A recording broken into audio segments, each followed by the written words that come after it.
Hey y'all, I have something really exciting for you guys today. CRC intake valve and turbo cleaner. Can this stuff really clean valve gunk on a direct injection engine? Well, it's something we all want to know. Is this stuff the real deal? Well, check out what I have in store for you guys. I mean, guys, look at these valves. Yeah, there's definitely a lot of carbon buildup. So let's see if CRC is ready for the challenge that lies ahead. So guys, the first thing you want to do is have your engine up to operating temperature. Next, once you have that, let's go ahead and take care of the air filter box. You may want to insert the straw past the box and into the intake. If you have a mass airflow sensor, the straw needs to go past the mass airflow sensor. This car does not, so we'll just be taking the box off. Otherwise, we could insert the straw in through this area right here and slide it through.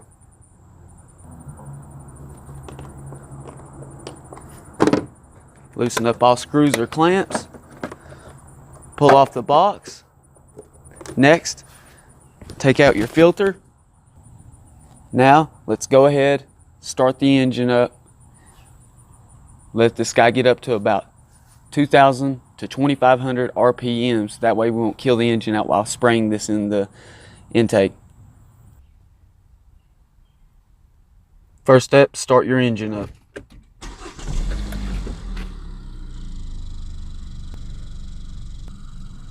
Once you have the engine up, you want to go ahead, raise the RPMs up to 2,000 to 2,500. Okay, as you guys can see, I always use something between the seat. It's electric, so you can do the same if your seat is not electric, or you can tie something through the throttle cable to hold it to 2,500 RPMs. As you can see, we're at 2,500 RPMs. Now let's go ahead with the test. You guys are gonna love this. So go ahead and insert your sprayer. You want to spray this in short bursts as you spray until the can is empty. Short bursts every 2 to 3 seconds.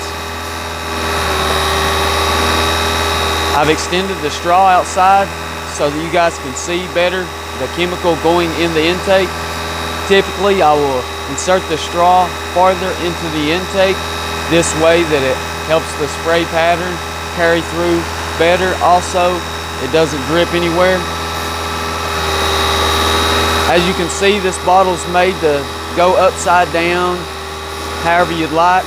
This can come in very handy depending on the situation you're in. Let's go ahead and give you guys a closer view. As you can see, I'm spraying it directly at the throttle plate. The spray pattern will be interfered with some.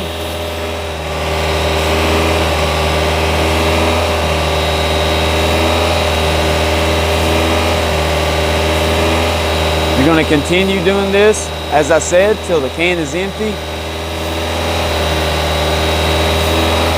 Also, I'd love for you guys to check out one of my other videos, CRC intake valve and turbo cleaner versus seafoam.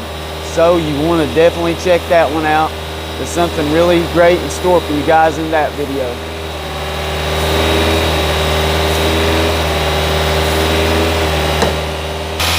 Guys, and please make sure you don't have your hands or arms, limbs, anything in any of these engine parts that move or that are very hot like this.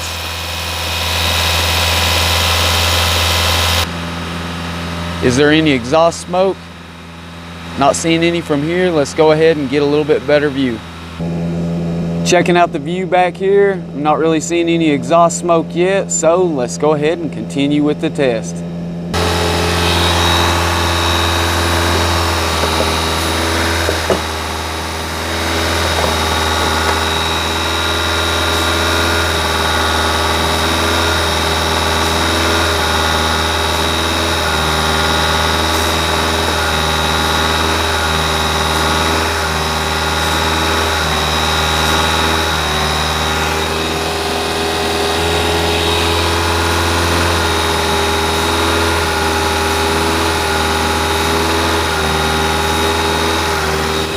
Well guys, we're in for a closer view once again.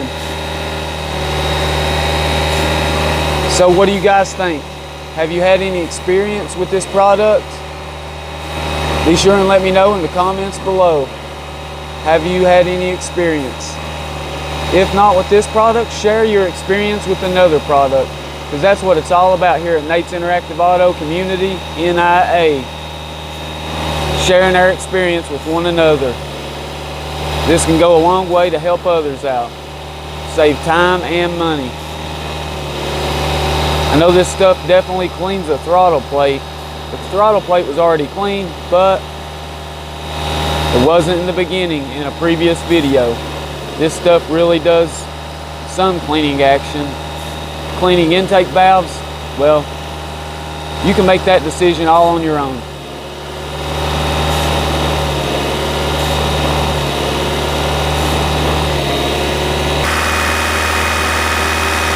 As you guys can see, I have an oil catch can system installed. Not only that, but I also have a breather system. And there you see the PCV valve breather system that I installed. This way I can catch all the oil or contaminants that I possibly can. Well guys, are we still not seeing any exhaust smoke?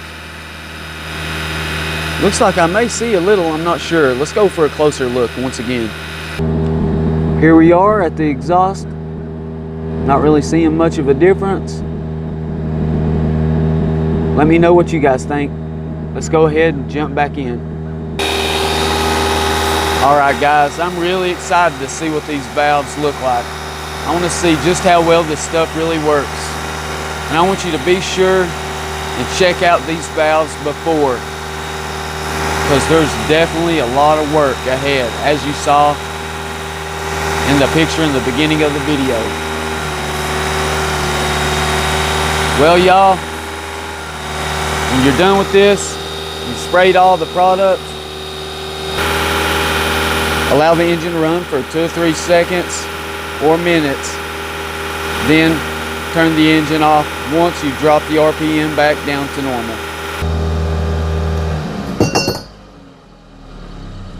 Now we have our RPMs back at normal. There you have it. You can see the RPMs drop back down. Now let's go ahead and cut the engine off.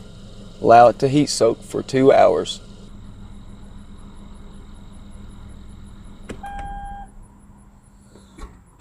Now we have our engine off. Wait for the heat soak time, 2 hours. Alright guys, while you're waiting, let's go ahead and install the air filter and the intake air box. Once you've installed this, you can go ahead and check out these results. I want you guys to see just how bad this stuff really was. If you're doing this process yourself, then I recommend you stick around. I'm about to show you guys the last step in the process, which is take this guy for a short drive on the highway, 10 to 15 minutes.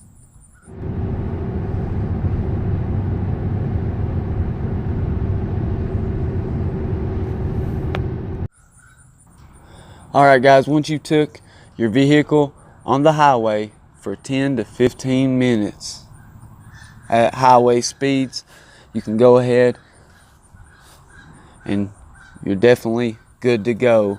That's after you've revved the engine up 2 to 3 times at 3,500 RPMs. And that's what I did before I cut the engine off. So make sure, include that step. It'll help you out just a little bit more. Then you'll drive it at 10 to 15 minutes highway speeds. Just make sure you follow the instructions on the can as I read through. Now, as you can see, we're going to take this borescope, go in, show you guys what these guys look like before. So let's dive right in and check out the results before using the CRC. As you can see, these intake valves look really bad. So this is valve 1, let's move on to 2. Alright guys, make sure you drop some lines below and let me know what you guys want to see next. What do you want to see put to the test? This is valve 2, and we're moving on to number 3. Okay guys, here we are at valve number 3. So What do you think? Is it really that bad? Does CRC stand a chance? Well, let's move on to number 4. Valve number 4. Looks pretty rough, huh? So, I'm really excited to see what this stuff did. Did it actually work? Do we have something that really will help? So, we're going to find out if we have something that's actually going to help these direct injection engines or anything that has carbon buildup in the intake. Alright guys, here we are back at the finish. It's the moment I've definitely been waiting for. Let's dive right in and see just how good this stuff did or did not work. I'm ready for you guys to find out. Alright, here we are at valve number 1. Wow, look at this. Really looks like this stuff actually helped out. Let's move on to valve number 2. Here we are guys at valve number 2. You think this actually helped? I can definitely see some difference. Let me know what you think. I really don't like to give my opinion. So let's move on to valve number 3. Alright guys, here we are at valve number 3. What can you see? Carbon reduction? Well, definitely let me know in the comments below. Let's move on to valve number 4. Alright guys, here we are at valve number 4. Well, I want to thank you guys for watching Nate's Interactive Auto.